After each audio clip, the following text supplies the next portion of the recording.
G'day and welcome back to Diving Diaries. Today is a very big one. It's day one of my liveaboard trip on the Great Barrier Reef, and we've just moored up at a place called Milln Reef.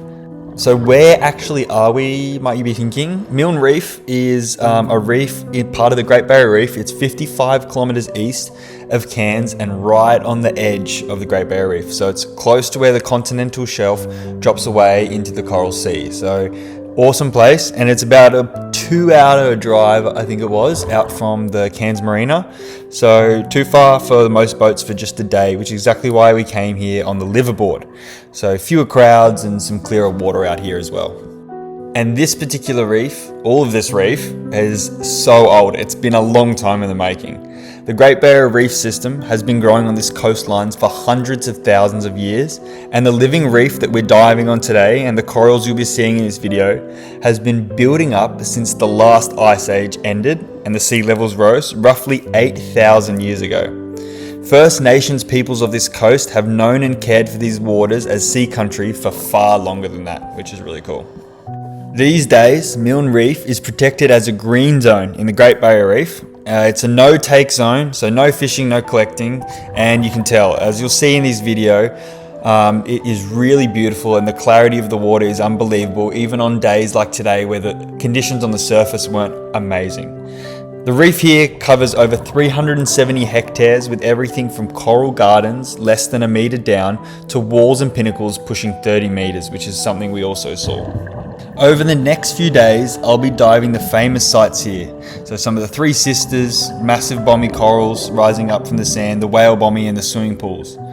Things we're expecting are green sea turtles, as you can see here, white-tip reef sharks, giant clams, and maybe a Maori wrasse. So stick around, let's see what we can see and enjoy today's video.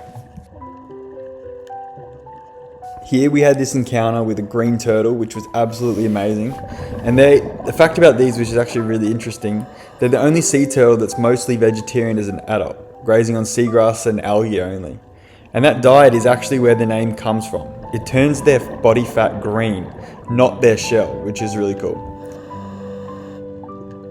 After seeing this turtle, we then stumbled across a massive collection of coral. It just created this huge shelter in the middle of the water. It was really quite interesting to see.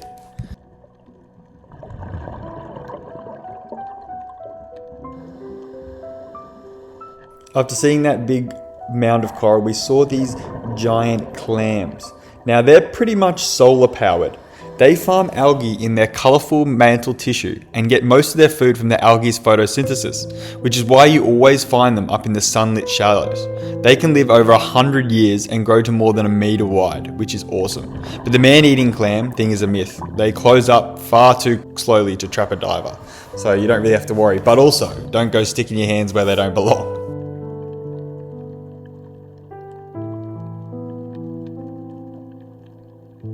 The first thing that gets you is the blue, that deep, endless haze of the Great Barrier Reef. And that moment you slip beneath the surface, it's like falling under a spell. Down here, it really hits you. This world runs perfectly without us. It doesn't need our input, our plans, our noise. The ocean has built homes for every one of its inhabitants. From the giants gliding past to creatures smaller than your fingernail, and every single one of them has its place. There were moments I'd just stop, hang there in the water and look, blown away by the detail of it all. The architecture of the coral, the life moving through it, and the quiet miracle that we get to hang out here, breathing, watching, a world we were never built for. And the more I learn about ecology, the deeper the awe gets. Every colour, every shape, every strange little behaviour on this reef, millions of years of evolution written in coral. Like this school of gold-striped goatfish. They do schooling backwards. Most fish school to hunt or to travel, but gold-striped goatfish form their tight, shimmering schools during the day just to rest, hanging in the water in a safety in numbers huddle. And then at dusk, the school dissolves and they head off alone to hunt, sweeping the sand with those two whisker-like barbells under their chin. To me, learning something as simple as that only stokes my flame for my passion of marine life, and I'm so grateful I get to share it with the world. Here we can see some lost divers being towed back to the boat, ending the first dive of the day, and also ending my voiceover for now. I want you to relax and enjoy the fish and the clips that I managed to secure while diving the Great Barrier Reef, Milln Reef, day 1. Thank you for being a part of my community and watching these videos. I really appreciate it. Enjoy.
This has been Diving Diaries, bringing you another entry into the Great Barrier Reef. Today we're at Milln Reef. Thank you so much for stopping by. I hope you enjoyed today's video and the fish ID.